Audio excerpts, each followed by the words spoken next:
Hello friends, मेरे YouTube channel में आप लोगों को बहुत बहुत स्वागत है। तो कार्तिक मास का पावन पर्व छठ का महीना चल रहा है, तो महसूस के अवसर पर मैं एक छठ का गीत गाने जा रही हूँ प्यारा सा। आप लोगों को अगर गीत पसंद आएगा तो मेरे चैनल को सब्सक्राइब और लाइक ज़रूर कीजिएगा और कमेंट भी कीजिएगा कि मेरा छठ का गीत कैसा लगा।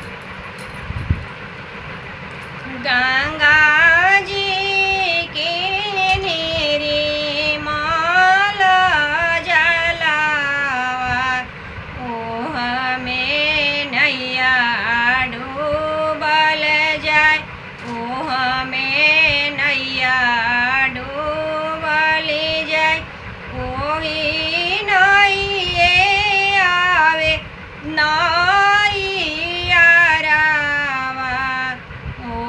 पर पियर के ओहर, ओह पर पियर के ओहर, नैया डूबली जाए, नैया डूबली जाए।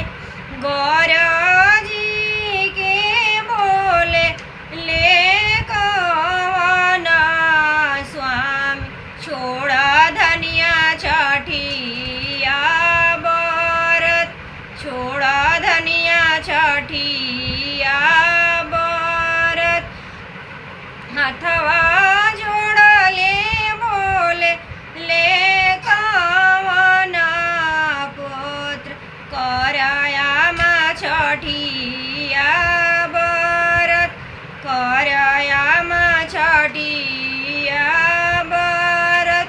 हम जाइबो अपना सहरिया, नारियल ले आइबो जरूर, नारियल ले आइबो जरूर।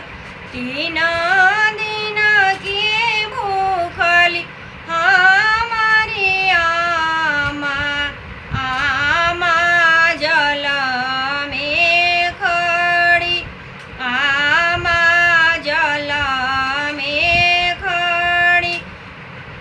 थर थर कांपे बदनवा, उठावा गइले हो झुराई, उठावा गइले हो झुराई।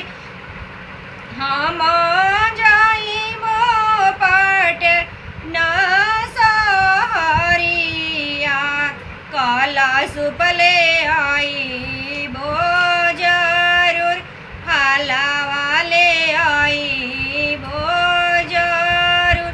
3 दिन की भूखल मायरिया, माता जल में खड़ी।